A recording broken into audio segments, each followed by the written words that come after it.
What is this? The play with the exposures reel? Yeah, I can. I can't play with the exposure because I don't know, my camera's not hooked up to the computer like yours.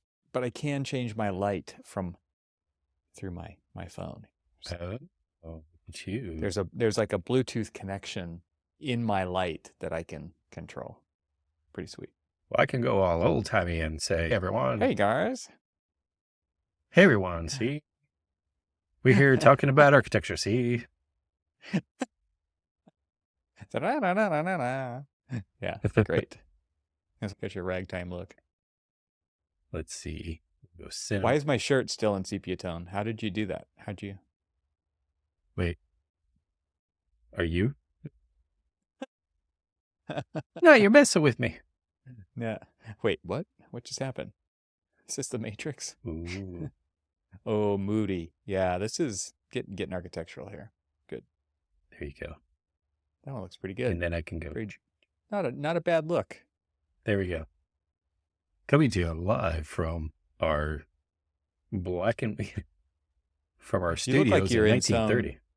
yeah, you're in a speakeasy in some basement in the in the See if I 40s. could. I was trying to see if there's like you know what they need. They need to do an update where they've got a Wes Anderson setting. Yeah. A little blown out, very pastel, very teal and orange. It's always golden hour in Wes Anderson movies. Exactly. Right. Uh, You just saw Asteroid City, right? How was I that? did. Yeah, fantastic. Another one of those like stunningly visual movies.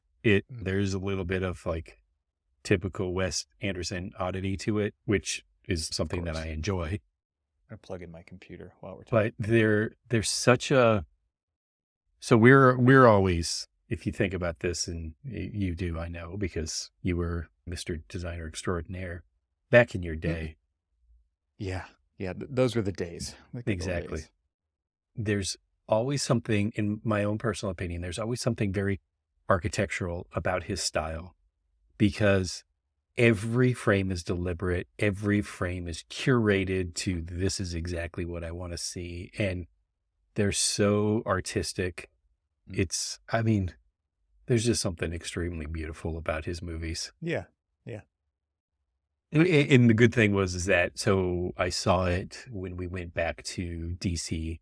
I had to go into town for a client meeting. So we had the opportunity to go see the movie, and we went to see the movie at the AFI Silver Spring, which is the East Coast, part of the AFI Film Foundation. Mhm. So it's the East Coast one, but it is also an old Art Deco, absolutely cool, beautiful theater. It was funny as some time ago, we went and watched a movie there that was It's a Wonderful Life. And we went to go see it. And before they started the movie, the guy came out and he was like talking about the history of the movie. But he was also saying that this was one of the first movies that the theater had played.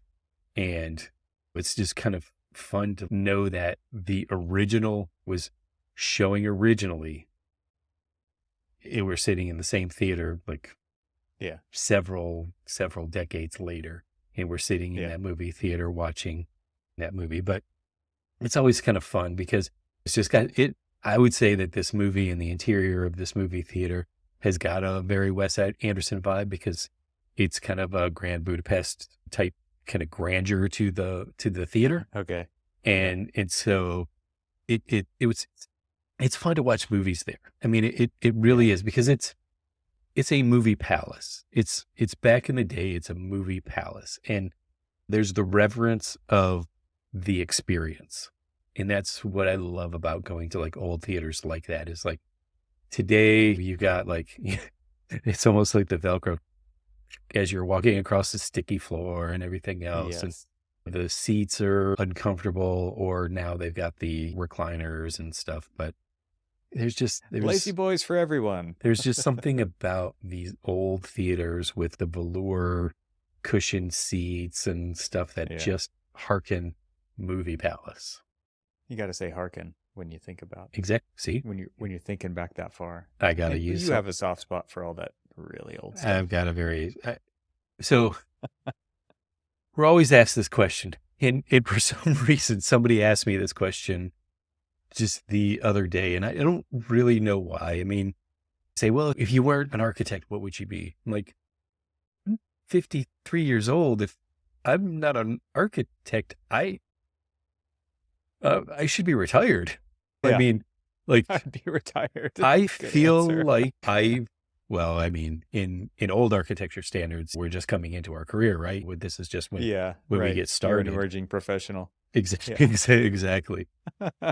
But, I always give kind of like smart cake. Oh, I'd still be in the army, or I'd still be doing this, or I'd be doing that. And to be quite honest with you, I think I know what I would love to do. And it would be a owner and operator of a movie theater. Oh, I That see. I always have this. Ooh, what if I won the lottery? And of course, it's like, I think somebody in California just won the $1 billion Powerball really? or whatever it was. And Good for them. honestly, my answer never changes anytime somebody even says, "Hey, what if you won the lottery?" I'm like, well, first I got to play. But if I did, I would design and build and operate my own movie theater. Oh, you wouldn't Yeah. buy like an old timey. It sounds like Well, so you like I would design and build an old timey one, but with oh, modern brand new. technology, modern Okay. conveniences, Mm, everything. It would be basically a resto mod, you know? yeah. It would definitely be somewhat of a resto mod type thing. Mm, But no, yeah. I honestly think, and I don't even recall why they asked me that. It's just like, was I giving off some vibe that I wasn't happy? I mean, in fact, actually, it was in a meeting where I was actually having a good time because I got to step away from the one project that I'd been working on in the design phase only for the past 2.5 years. And there gets to a Wow. point when you're somewhat beleaguered on that one, and you The sort of glacial pace of the architecture. glacial Welcome. pace of architecture. Oh Yes. my goodness. Yeah. Wow. And Wow. yeah. And So so, someone just asked you, even though you weren't like totally no, giving off the vibes no, that I you were hope I wasn't extremely giving off the unhappy. vibe. I was actually having fun because it was a, you'll love this. It was a revisiting of the project that I was just on before this current project. Okay. And during construction, because this is usually when you bring in the end user, is during construction to say, hey, I know that you just built all of this stuff, but now we have a user group, and what we We just need to built change doesn't everything. exactly. Yeah. Yeah. What we just built doesn't fit. So How did let's I see that coming? start all over again. Yeah, exactly. Looks good. Start over. Yeah, yeah, yeah. Well, it was expected, to be quite honest with you. And some people are like, "Oh, I can't believe we're doing this." I'm like, "Wait, it was something that we were really expecting because it was just something." Is like, at the time, COVID, no one was really looking to move, or people were doing their own thing within their own like lab spaces and stuff, and not really looking towards the future of a new space. And so a lot of the interface that we would have normally had at the appropriate time, or like, let's just say early time, not appropriate time, but earlier phases, got bypassed because of COVID. And so, it's just one of those victims of some crazy times. So Hmm. crazy times beget crazy times. There was a line item in the budget for that, right? Like In crazy fact, it was times, the exactly reckoning. We call we'll reconcile the crazy times at some later point. We're gonna save some money for that. crazy times, 20%, Yeah, like at 20% of least overall construction 20%. budget.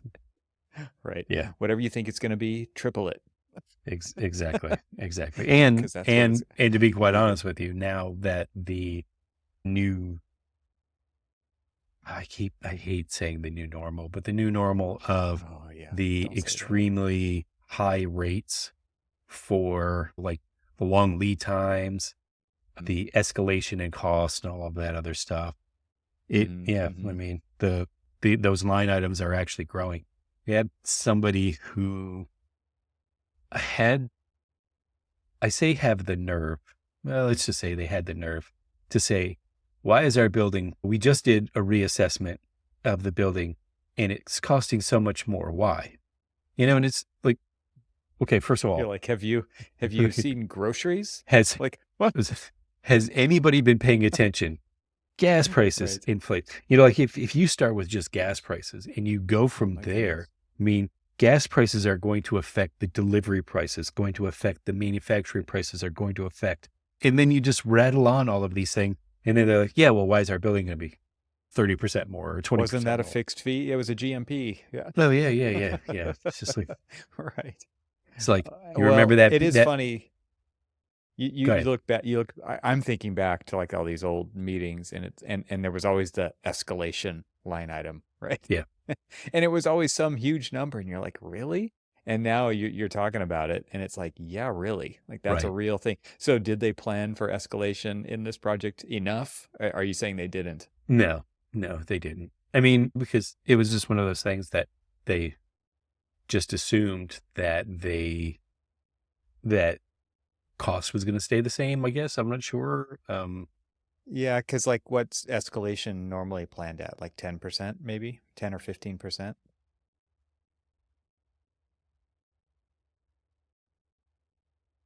You there? Say that Hello? again. Did it? Are we cutting out? My headphones just disconnected. Oh, okay. I was wondering what was going on. Just do like a snap, like sit real still and then do a snap, and then let's watch the other ones pop onto your head.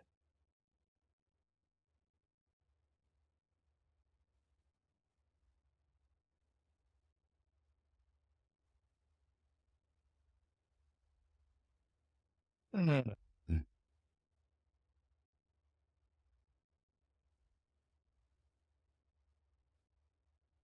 Hmm.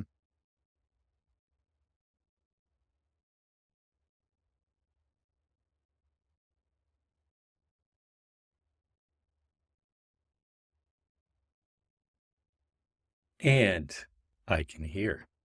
Can you? Okay. I can. You know you're a professional when you have the wired headphones because it's just Yes, like one less thing that can go wrong. Yeah. exactly. In here, I was thinking, it's like, oh, I didn't want to mess up my hair, which of course is, always messy anyway. I But can't wait till to see you with that Apple Vision Pro headset on because you're not going to want to mess up your hair. So oh, I know. maybe you won't be wearing them. Yeah. Well, I'll just hold it. Yeah, yeah. It's yeah, just wow. It's like the old time binoculars where they're on a stick and you hold Oh it in yeah. front of your face like that. You're talking about the opera glasses. Yeah. Exactly. Mm. So my question was, what's escalation normally? Isn't it like 10 or 15%? Yeah, and we have been looking at 30, 35%. Oh wow. Oh yeah, Dang. it is definitely something that people aren't prepared for. And the conversation that we've been having is, oh, your budget isn't aligned.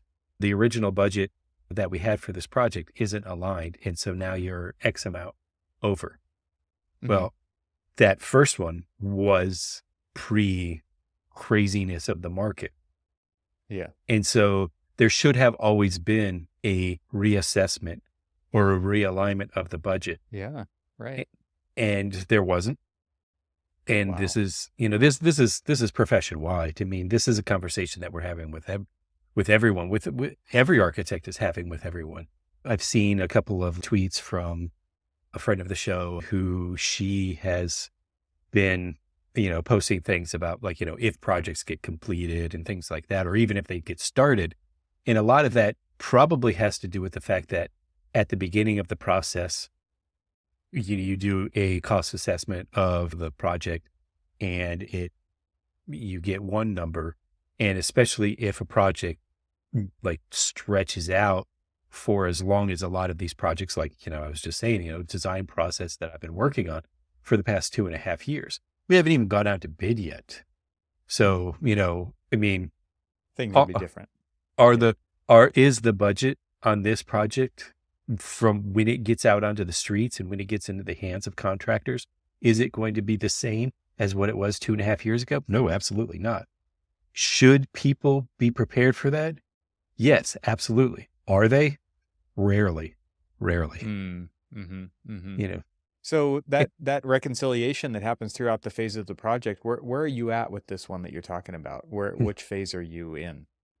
we are seeing how it's following the REBA standards, not the AIA type standards, but what they call detailed design is what we call construction documents. We've finished those. We're preparing our bid set to go out what is called issue for tender. And so we're Mm-hmm. in the IFT phase of things. And so issuing for tender is going out to bid. And Yeah. so in fact, actually the beginning of next week, it will be going out to bid. And that's when the proverbial ish hits the fan because it will definitely be one that they're like, oh, and so the question will be asked is like, how do we reconcile the cost differential? There's really going to be only one conversation that'll be had. I mean, because, when you go through these cost reconciliations and it's the value engineering, Mm-hmm. Mm-hmm. and value, of course, I'm using the big air quotes there because Mm-hmm. rarely is there any value brought to these. It's really truly a cost reconciliation. And so you bring a hatchet rather than a scalpel to the party. Mm-hmm. Well, the And scalpels just don't work either, right? Like, no, let no. be honest, you can't just make a million cuts Oh, no, no, no, because no. it never adds up enough Well, to typically what needs to actually happen, which is like an arm of the building needs to come off. That's why oh my gosh. the So, hatchet. so we were asked for a few value engineering suggestions in anticipation of the bids coming in probably at a little higher than what the current budget is. And without sacrificing any of the program for these Yeah. buildings, which it's going to be really hard, to be quite honest with you. There's, they say, well, what can we do? And so we were offering up a few things, and everyone there, absolutely not. I mean, we can't do that. This has already been approved, and it's gone all the way to the board, and the board has already By approved this. everyone, who do you mean? On the owner side? Yeah, in Okay. Yeah. this particular one, there's one owner. There's one end person that you basically can't say, oh yeah, by the way, you can't get what you want because it's No not one going to get. says that to No that one, person. no one says that to this person. Well, so the other option is you have to pay more, right? I mean that That will be a follow up for us. Is when I tell you what the result of all of this will be, because yes, I mean, at the end of the day, if you're unwilling to say back off on finishes or say back off on certain bits of program, or we've got a couple of like more folly type pieces in here that aren't necessarily part of the actual, they led to the architecture or the overall feeling of the architecture and of the place. It is intended to be mimicking 300-year-old Najdi Saudi Arabian architecture. So, there are some things on there that aren't necessarily occupiable space, but they are part of that kind of overall concept that is required for this development. And so for us to say, well, yeah, we could take these off. Well, again, if the guy who has reviewed and approved all of this and is expecting a certain thing, he wants that certain thing, and he gets that certain thing, where do we go? Like what can, there isn't anything to sacrifice. And so, you're almost like, you're not really trying hard to give us these value engineering suggestions. You've offered this and this and this, and they just aren't going to cut it. And you're like, well, I mean, what can you do? I mean, if we are in the proverbial rock in a hard place, what can you do? Well, if you're talking 30% more than the original budget, that is just an enormous Oh, number. Like that it is, is. and I've been through value engineering before, and Mhm. it is a million cuts. It's a Oh, million yeah, tiny yeah. cuts, Yes. and you are on the hook to make those changes on your own dime, typically, not all the time, but typically, if you're the ones providing the cost estimates. And then even if the Hmm. markets do change a little bit, like we said earlier, you do have those contingencies for escalation, and Right. you've got Right. various contingencies in there, and those contingencies get used up Oh, usually. yeah, yeah, yeah. And then you're still over. And then, I mean, I've been through it, and I'm sure we've even talked about it on the show, where it's like one week it's like we have to cut $2 million, and the next week, guess what? We still have to cut $2 million, and like, well, we did. And it's like, yeah, well, we found more stuff. Yeah. And it's frustrating going through the design, bid, build process and being on that side of the table at the end, where all you can do is keep cutting stuff back and Yep. cutting it back. Yeah. And then that changes the details, and it changes. You have to do a new cost estimating all the time. Hmm. You're always providing quantities and square footages and surface areas of all these various materials. And man, it's just a Absolutely. terrible process to go through. I cannot imagine 30% overage. I just, Well, I will and again, say, not because of just what you designed into the project, but because of all of these other uncontrollable factors that are going on in the world, and right. saying like, no, we Oh, are yeah, yeah. actually only going to spend the money that we budgeted for when all of these other costs have gone up. Never mind, the architect's fees haven't gotten to go up at all No, no, in no, no, any no, of no. that. No, No, never, never. I mean, it's just a it makes you absolutely crazy. Oh, yeah. I will say to our a little pat on our back here is that we actually are not at that 30%. We are actually, I think, just a little over 10%. But Mhm. 10% in their opinion is too much. And to be quite honest with you, I think we're at like 13, to be quite honest with you. Um, but when you hear the number You're is, like Han Solo. You can round down, or yeah, you can round up. You pick which way you want to round. yeah. Well, I mean, 13 is closer to 10 than it is to to, 17. I don't well, to 20, right. it's closer to 10 than 20. So we'll go there. How about we'll just say 15%, damn it. But, but what's interesting about that though is that, you look at the market and we're actually below average for the overall escalation, which I think we've done a really good job over the That's what your course of. lawyers get to say. Well, according, standard of care, and me, Oh, well, like look at we've everyone else. honestly, we've actually brought that up in these conversations too, because every single project. Now, I'll say that there are several Starchitects that have buildings around us. Do you think that they are on budget? No, It's not a good no. statistic, though. I think the number is like 70% of building projects are over budget.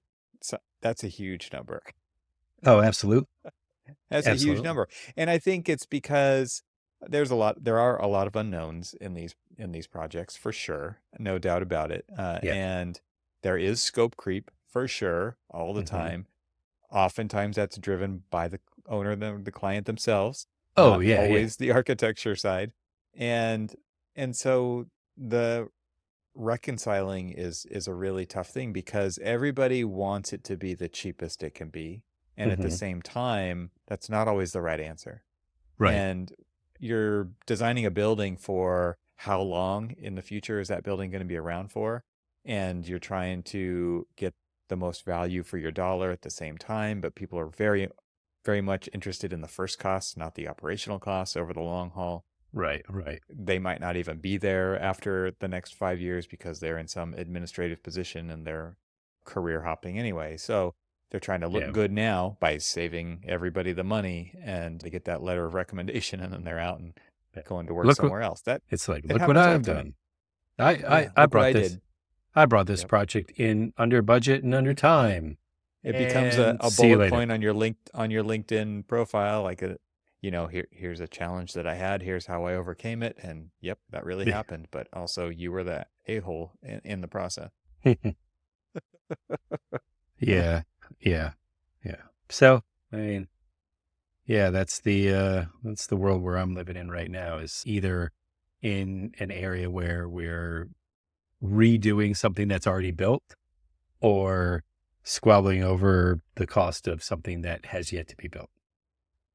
Yeah, nobody wants to give up. Like usually with these multi-headed clients, where you've got, if it's we've both worked on school projects before. There's like an administration, and then there's a user group, and then there's these other faculty groups, and there's like the students, and there's all these, and it's like, well, we have to get rid of some space on this project, and nobody wants to give up any space Nobody, because how nobody often does. does a building get built on a campus? Not that for that specific piece of program, like for these new labs.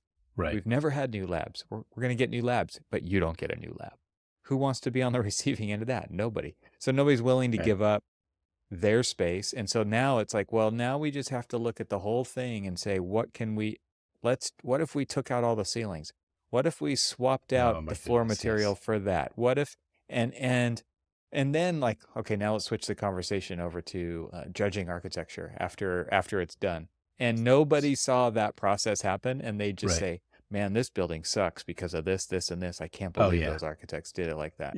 And so funny enough that you say that. So I've I've changed the way that I look at other buildings now. So I look at things still pretty critically. I mean, Mhm. we all do.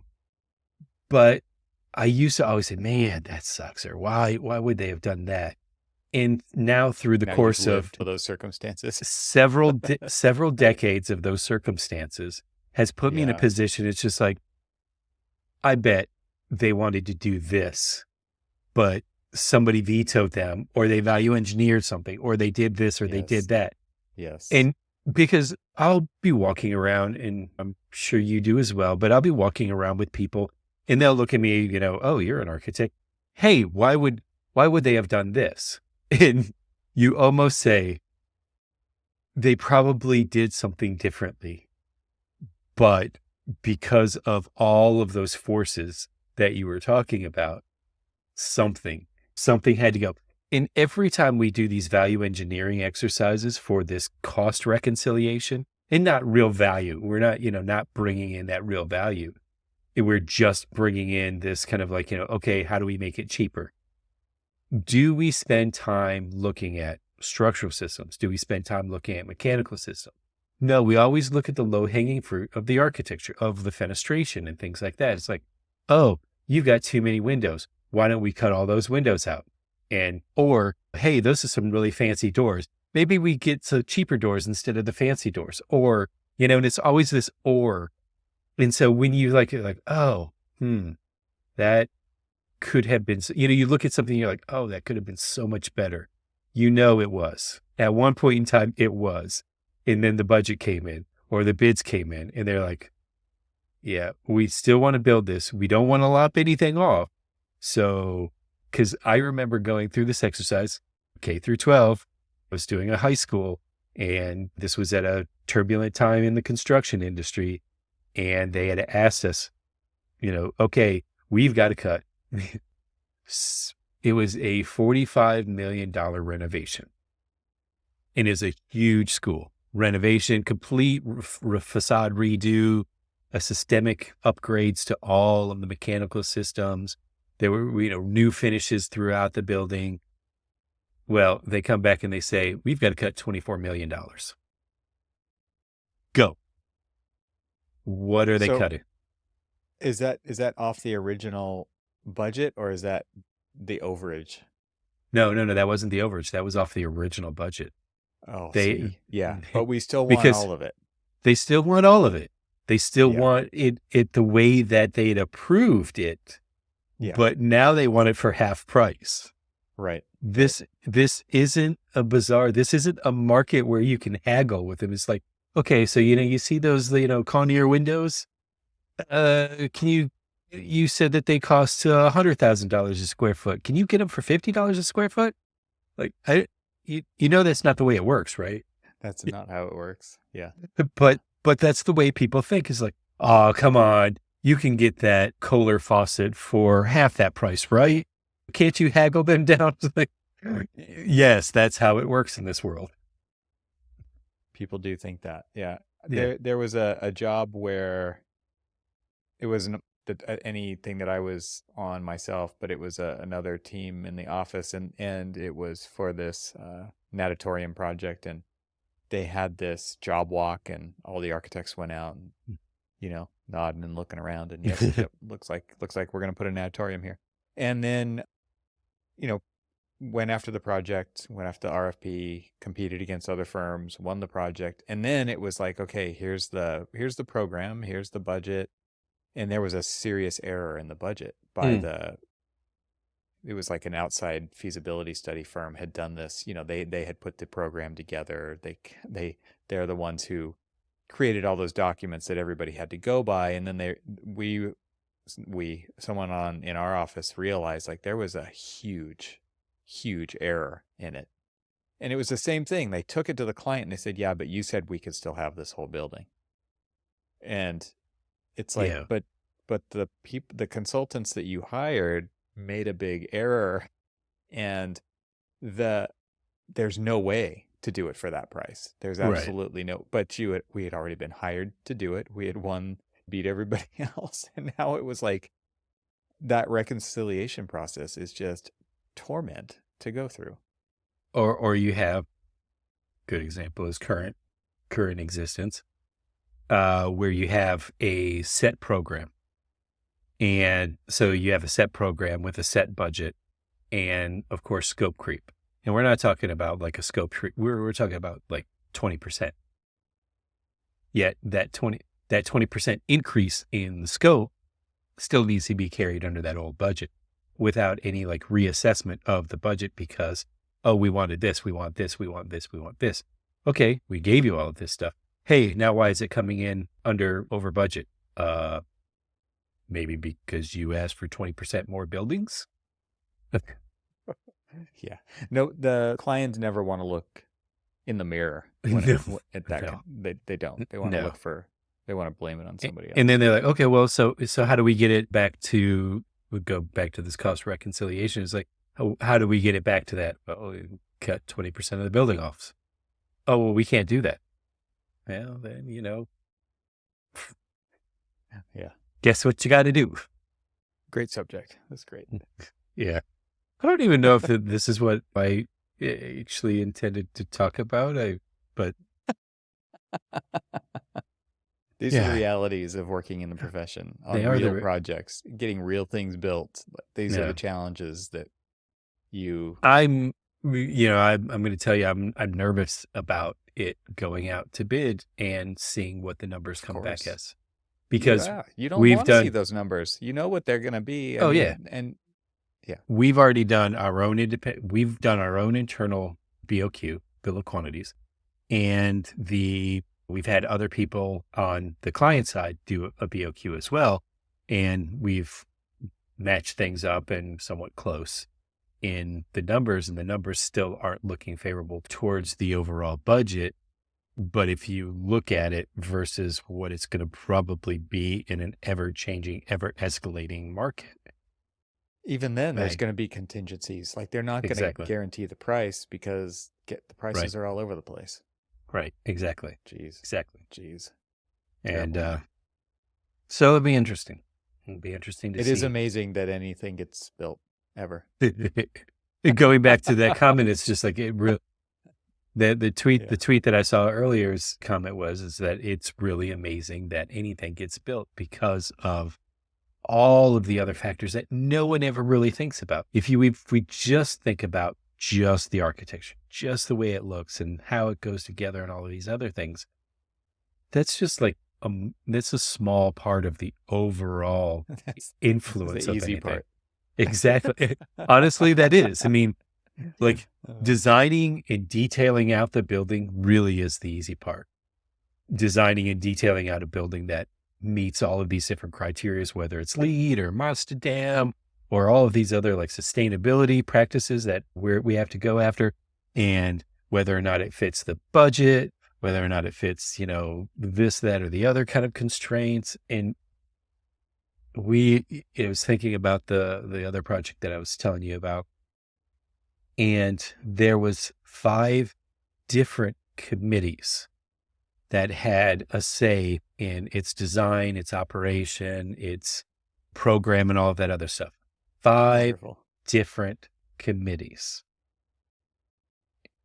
And it's just like how, and do they ever, it was that, do you ever get anybody in the same room together to say, hey, I want this. Oh yeah, well, but I want this. Okay. Who wants it more, or who wants this one because they're opposing and all this All other right. stuff. And then the question was always asked, it's like, okay, we literally have, and I asked this, I was like, we have 5 different people that we have to answer to. We have had 5 different directions. They are all contradictory to each other. Which one do we Sure. listen to? Right. Which one takes precedence? And then when you get the answer, all of them do. Right. Where do you go? I'm the decider. Yeah. Yeah. We're all the decider. Yeah. It's just like, Where do well, you go? you can't ignore their comments. Okay. Well, you can't ignore their comments, but their comments are completely diametrically opposed to these comments. And so if we did this, that this person wants, then this person can't get what they want because it literally is occupied in the same space and it's completely different within that space. Yeah. We had an argument over, well, not argument, but we had a debate, discussion, design direction from 5 different people over the lobby. And 5 different people wanted a very, very different type of lobby. One was a very active space that potentially had cafes and all of this other stuff in there. Other people wanted something more passive that was strictly for the user group of that, no public entrance or anything like that.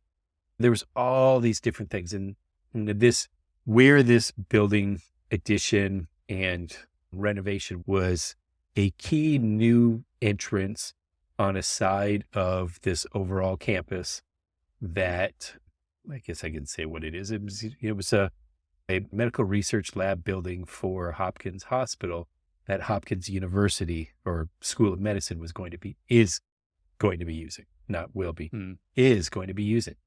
And that side of the hospital has never had a public entrance.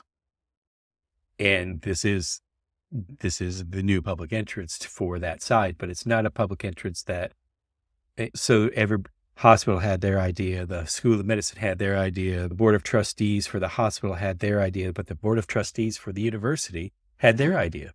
And then the major donor had their idea. And yes, so and none of those ideas matched. None of those ideas were even get them all in the same room at the same time and say, that is not how it worked. Shame that you would even suggest something that logical. Yeah, how dare I suggest something that might actually get someone to the bottom? Like no matter how long it takes. Like we don't leave this meeting until we have these issues settled. But it's so political. It gets so politicized through the process. Well, these people don't like those people, and these ones are equals. And so if they have diametrically opposed ideas, how do we can't settle it. And right. So you're the architect. You have to figure it out. Right.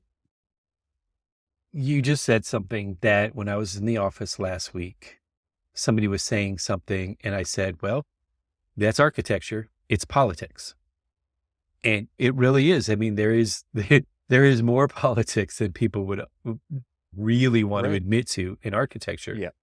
And well, corporations, there are politics involved, or and by corporations I mean any kind of entity it could be a university, it could be a hospital, whatever. Like there are politics involved, and so and then we have our own office politics. Oh right? Yeah.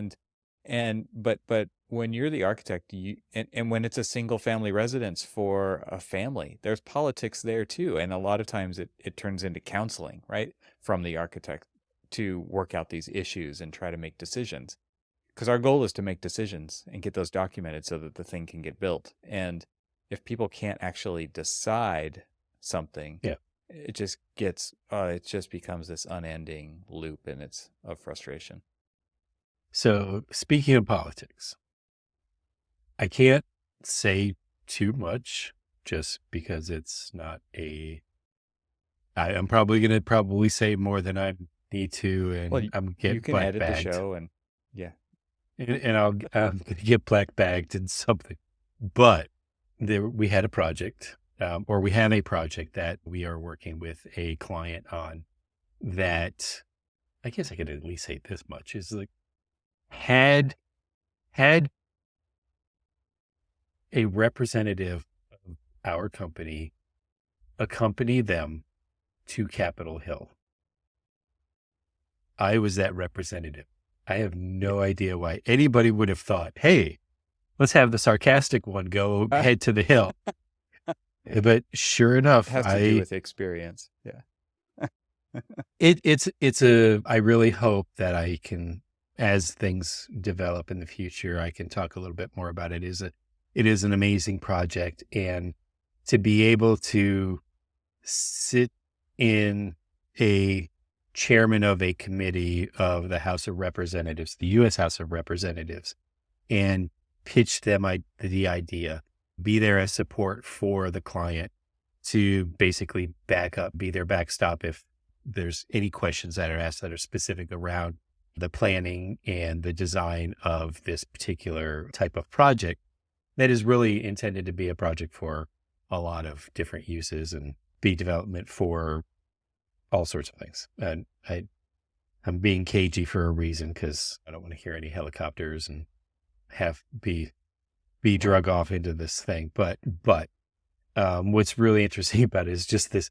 It was this really interesting opportunity, and so I got to at least tell you this part. So we had like 30 minutes with the committee chair, and so we get like right on the second of, we were supposed to go in at 1:30. Right on the second, we were called in, and we went in, did our shaking of the hands and everything, introducing ourselves. We all kind of like sat down. We had a couch and a couple of chairs, and we just like sat around the coffee table and just sat there and chatted with them, and it gave them the lowdown of exactly who we are, why we're sitting in front of him, and what the project is, and what the vision of this project is.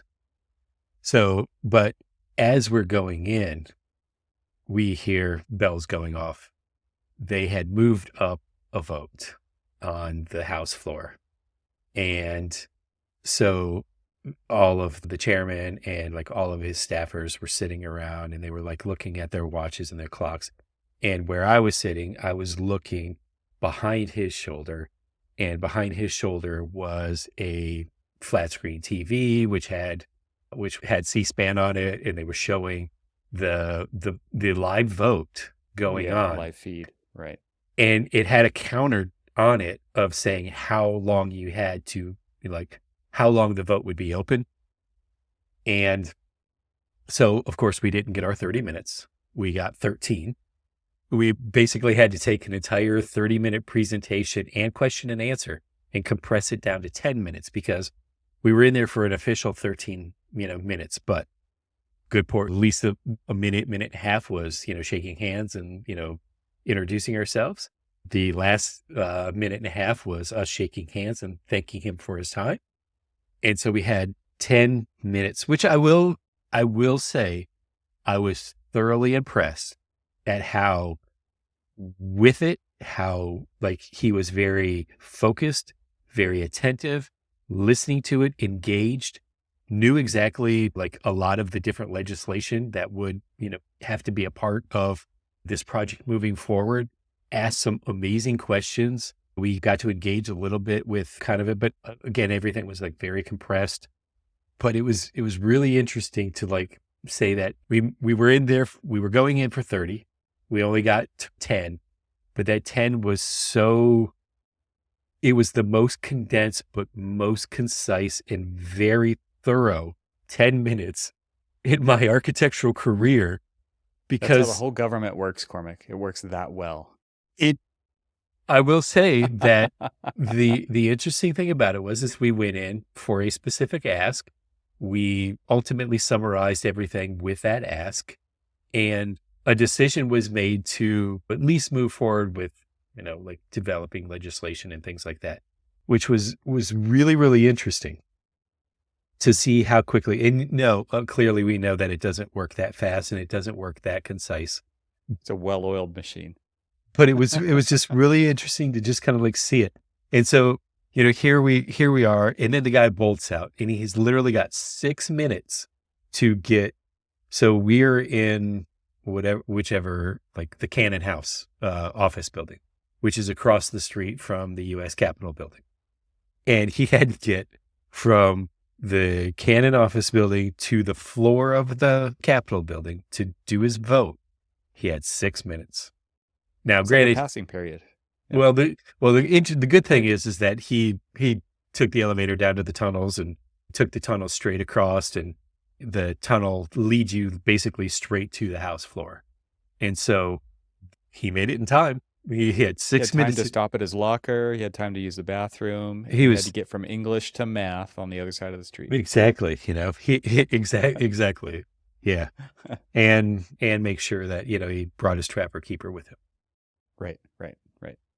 So this brings something interesting. This is something that I just came across today. There was an essay that somebody I follow on Twitter published, and I haven't read it yet. But one of the things that I was reading through the thread that was posted. This was on Twitter, not Threads. So So you mean tweet? Somebody wrote, somebody wrote a thread, and Right. it was interesting to see how one of the people summarized the essay with ChatGPT into bullet points, right? So it was like the Cliff's Notes version, and it was very easy to read, easy to understand, and they just said, this is just straight out of ChatGPT. I didn't go through and edit any of this, but it was a very long essay that took a very long time to write. He said it took 7 months for him to write this essay, obviously not working on it full time or anything, but it was just research.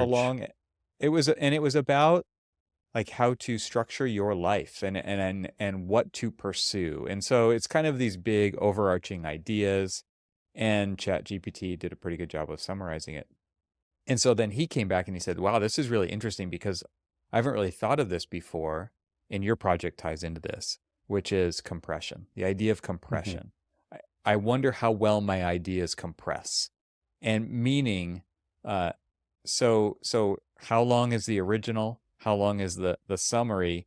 How do the ideas come across well? How much repetition? And because this is all about architectural drawings, right?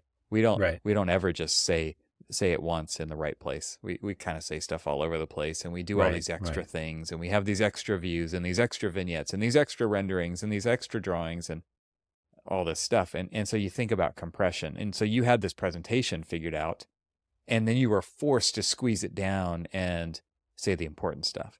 And I wonder if we should, well, I kind of think the answer is yes. We should be looking at our stuff like this more often. Like, well, what is the minimum viable product? What is the minimum viable presentation? And using tools like this, because we go through such painstaking process to create these presentations, to prepare for the presentation, to give the presentation, who's going to say what, when, what goes with this slide, what's on the slide, what does that lead us to, what are the possible questions they could ask when we're done with this during the Q&A, and we kind of, role play all that stuff out. Right. I wonder if tools like this can actually help us do that, and if people are using it to do that, like I saw happen in this tweet thread. Well, it would be really interesting because the long version of the presentation, I had 24 slides. The short version, I had 1 slide. And I didn't even get to talk about that slide. Now, that slide was also the cover. It was more detailed, and you should have seen like all of the notes that I had on my 1 slide. So like, when we got to it, I had like all these like little bullet points and like all of this like little, it looked like everything. It looked like this weird little string theory diagram of like all sorts of things in all sorts of different directions. String theory or serial killer. Speaking of architects who are serial killers. Wow. Yeah. Article this week. Exactly.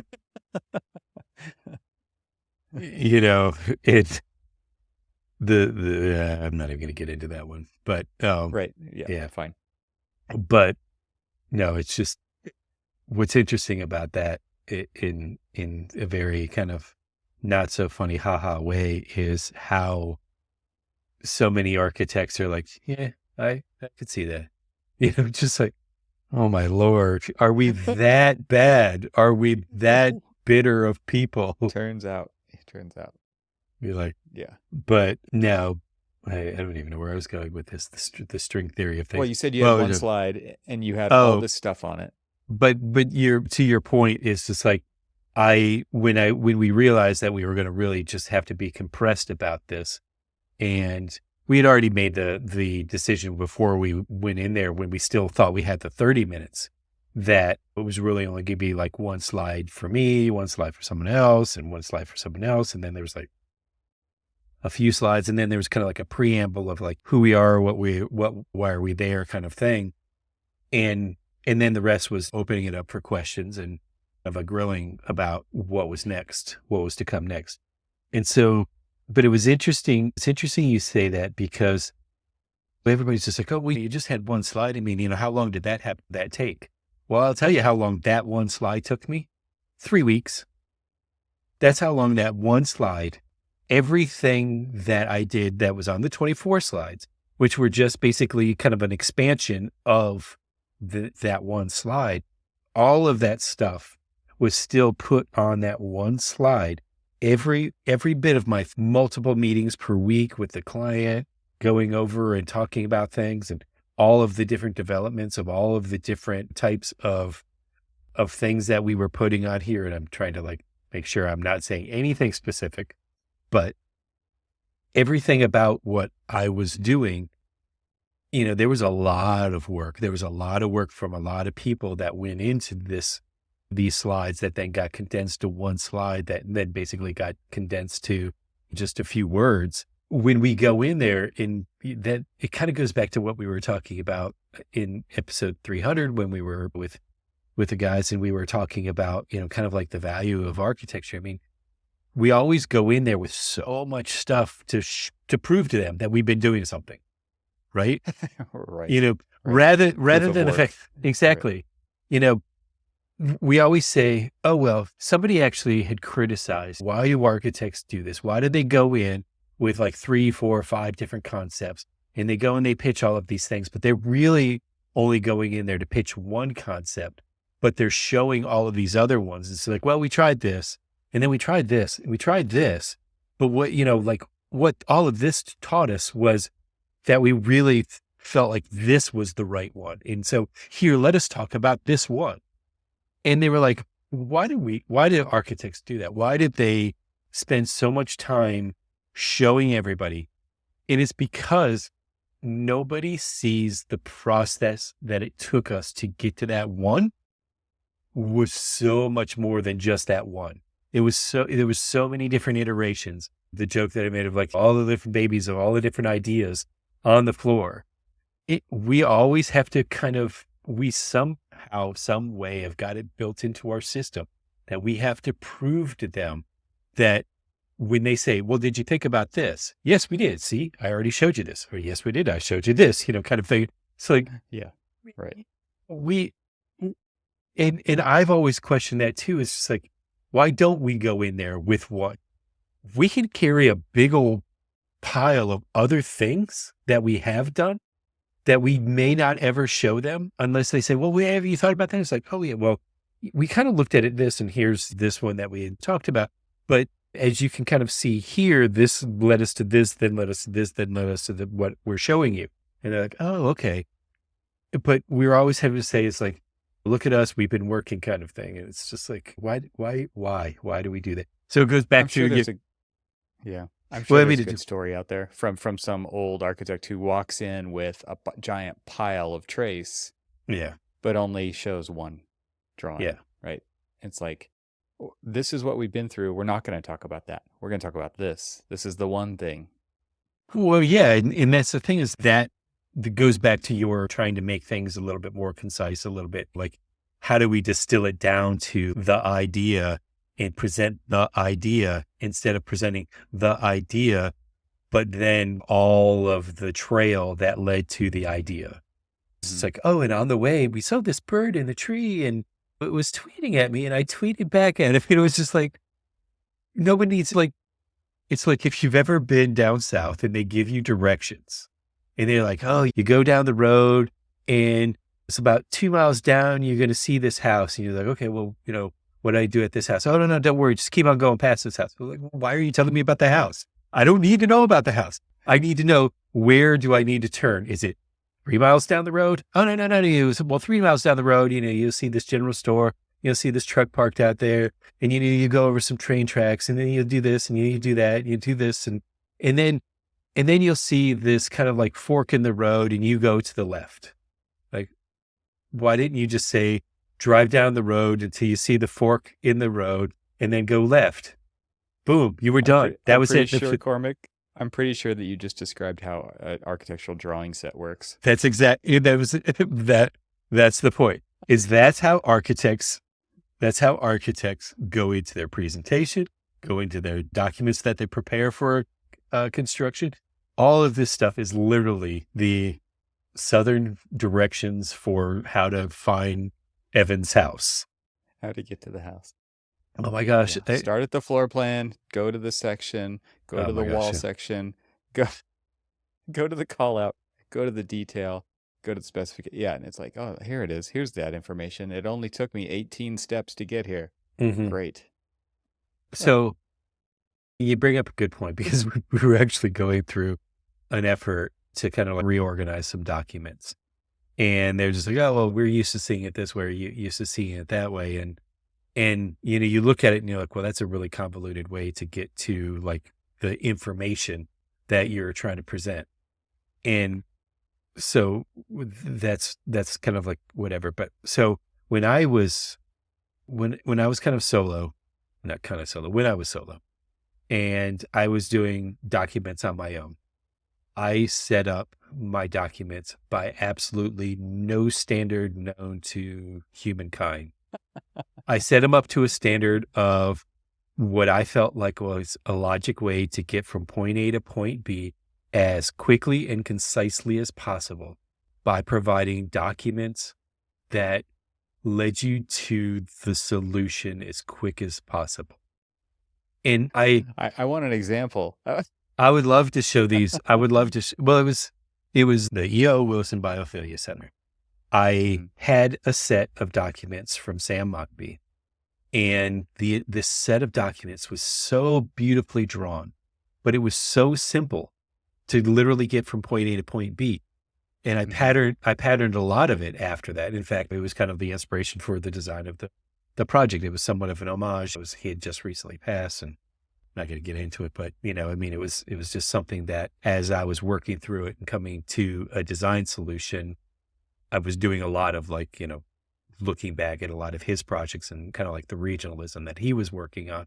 And so I came to a solution that was somewhat of an homage to him, but I realized that my documents were as well, because it was such a simple process to illustrate the overall project in as few of sheets as possible that still gave you all of the information that you needed for full documentation in a logical order of getting you from point A to point B without all of these like trip ups of like, and look for the dog on the porch, and well, what do I do with the dog on the porch? Oh man. And because I remember looking at a set of prints that I had made for this firm that I was working for in Montgomery, Alabama. And this was one of the largest churches in downtown Montgomery. And I looked at the set, and the set was 8 drawings long. And it was this big building, multiple buildings on the thing, and it was 8 sheets. That was it. And I look at it, and I looked at how they arranged it, how they did their sections, and how they did their head sill and jam details, and all of these different details. And you look at them, and the way that they stacked it, it was like origami that, it's just like you just unfolded. And it's like, oh, well, when you fold it back in, boom, building. When you unfold it, here's like the process to get from point A to point B, because then boom, now you have your building. was like, why is I'm looking at the set of documents that I just compiled from the submission. Right. Go ahead and guess how many. I think you've told me before. It was like, it wasn't it over 1,000 sheets? Well, just the That was all architecture. that was, yeah, that was all of So, them. well, that was all. So just the architectural set, 511 sheets. 511 And it's sheets. like 8 buildings. It's 8 buildings. Yeah. And yes, I mean, you're like, oh, well, 8 buildings over 500 sheets, that's not really that bad. And it's like, well, there are a lot of like duplicate details and things like that. But there's just like this Well, intricacies yeah, of like you how need things that. go to, You, yeah, yeah. you Oh need my the, gosh. even if they are the same details, no, they're not working on, people aren't working on the same building at the same time. Oh my They're in one gosh. place at Yes, one time. Yeah. exactly. Yeah. Yeah. But when you put the whole thing together, it's actually, it's, thousands of sheets, like, Right. or Right. 1,500 With or all the some. disciplines and everything. Yeah. And it is insane. And then you think about it, it's like, how did we get away with doing buildings with 8 sheets? Yeah. Right. It's because the Well, and this, architect I was mean, out on the site. well, there was that. It goes back to that idea of compression, and I mean, it even reminds me of some of Exactly. the first case studies projects that I ever did with uh, Craig Elwood House, and it was like, it's actually the final design is all of the things that have been removed from the project. It's not, and doing something simple is Interesting. incredibly difficult because we always barf a bunch of stuff out onto the page Hmm. in the beginning. There's a lot of ideas. Things are not going to last forever. They say this, you throw the spaghetti on the wall and you see what sticks, right? Like this is the process, but the process of removal and refinement and getting down to the least amount of whatever it is to make the building, to make the documents Oh, it's incredibly hard. It's hard. It's oh yeah, difficult yeah, to yeah. edit it down to that point. So I And get why speaking it of doesn't which, happen, but I truly was the project editor. I mean, it was just like, okay, we cut everything. Like we cut every section, every elevation, every this, every that. Everything was represented. And then you go back and you're like, okay, what do we need? What do we really what do need? we need? And then Yeah. we like Well, yeah, taper it because back. sections are free now and elevations are free now. And Yeah, so renderings are free now. And so right, there's so many additional things that you right. can put in there, but what can you actually not put in there? And that to me is a question worth asking, because this idea of if I could write a 70-page book, or I could give you a 7-page book that gets exactly the same point across, which one would you pick? You would pick the 7-page one all day long because you've Right, got a lot of right. stuff to do. And so to me, I'm actually interested if these tools can help us do that, because we can't do that. We absolutely suck at it.